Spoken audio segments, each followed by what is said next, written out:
现在我们回到一开始的那条题目，就是两个同事在对话，有一个同事在问，你猜是不是他打小报告了？然後呢，同事說不會。好，廣東話怎麼說呢？你估係唔係佢都背脊啊嗱？唔會，呢件事佢都唔知。好，唔會，它配上哪一個助語詞呢？七個都可以用，但是呢，用法上他們會有明顯的不一樣的語氣或者是心態。好，比如說，我們來拆解一下。好，第一個練習，又有兩個同事在說話，快啲諗下暑假去邊度玩。好 ，B 的回答是但啦，你話是，隨便啦，你做主。台灣啦，冇咁貴，台灣吧，沒有那麼貴。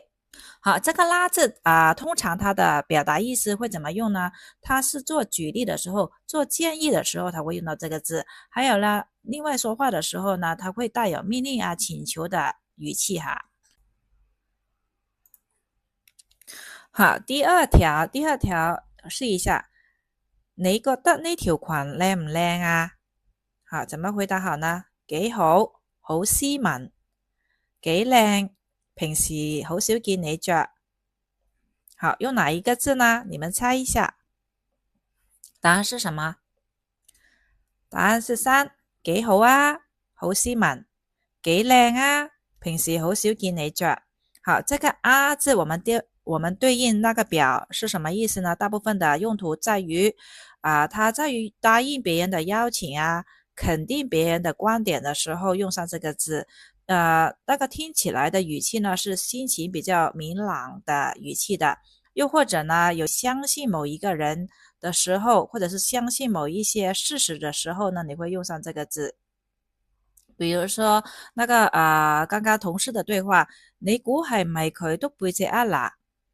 你回答唔會啊，呢件事佢都唔知。好，你用上一個比較明朗的語氣，就是因為你相信那個人不會做這個事。好，就是你肯定別人他不會做出這個事，用上一些明朗的語氣態度。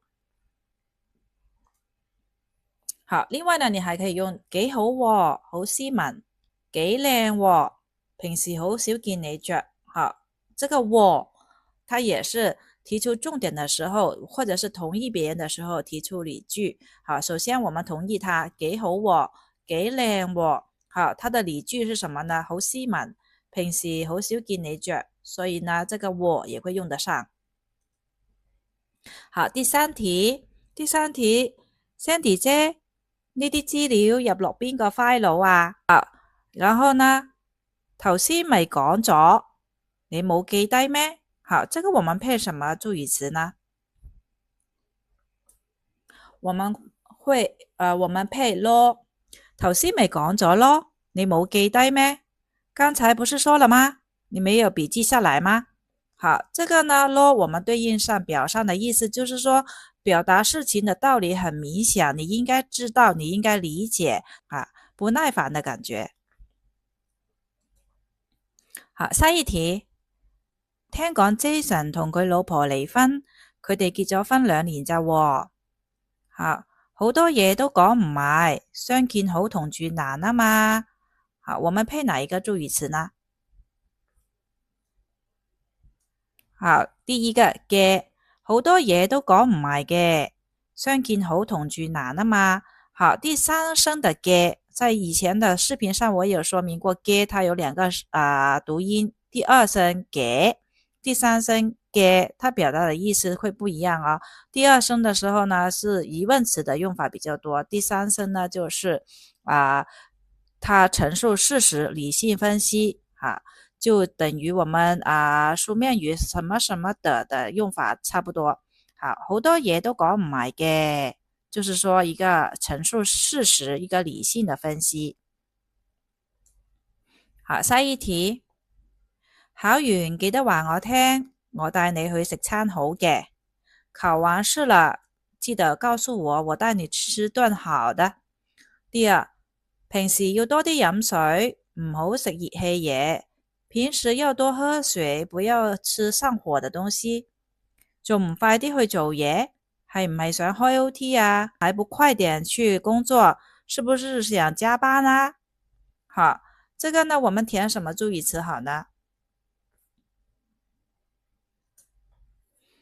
我们填啵啵，我们先看看表上它表达是什么意思。它表達提醒啊、叮囑或者是引起注意的表達。考完試記得話我聽啵，我帶你去食餐好嘅。平時要飲多啲水啵，唔好食熱氣嘢。仲唔快啲去做嘢啵？係咪想開 OT 啊？好，我們就用這個字咯。下一題就是 Jason， 上次食 lunch 你未俾返錢我啊？好，我們怎麼回答呢？係，唔好意思，我唔記得咗添。我們填什麼呢？係，然後接什麼助語詞呢？係喎，唔好意思，我唔記得咗添。好，係喎，為什麼要挑這個呢？首先我們要同意別人的說法，提出重點。你的重點，它的重點是什麼呢？對呀，我忘記給你錢了，我還沒有給你錢，就是這個是重點。所以呢，我們用係喎，唔好意思，我唔記得咗添。好，另外呢，啵也可以，因為它也是叮囑的意思，提醒的意思。係啵，唔好意思，我唔記得咗添，都是一樣的。好，下一個呢，所以 A 又說了，那這一頓是你的啦，怎麼說呢？咁呢餐你嘅，我們用那個嘅，呢餐你嘅，這一頓是你的，就是你付款的意思。好，下一題，死啦，我好似中咗電話詐騙啊！快啲 check 下銀行戶口，快啲報警。好，我們用哪一個字呢？你對應上表上的那個功能，哪一個助語詞的功能可以填上去？猜到了吧？好，應該是啦，快啲 check 下銀行戶口啦，快啲報警啦，快啲 check 下銀行戶口啦，快啲報警啦。好，啦這個字我們再看一下，啦是做建議的時候帶有命令請求的語氣的。好，這個就是 B 說的他做了一個建議，他做了一個舉例。今天的教學就到這裡了，如果你覺得這個說明很有用，麻煩你關注我還有點讚哦。拜拜，我們下一集再見。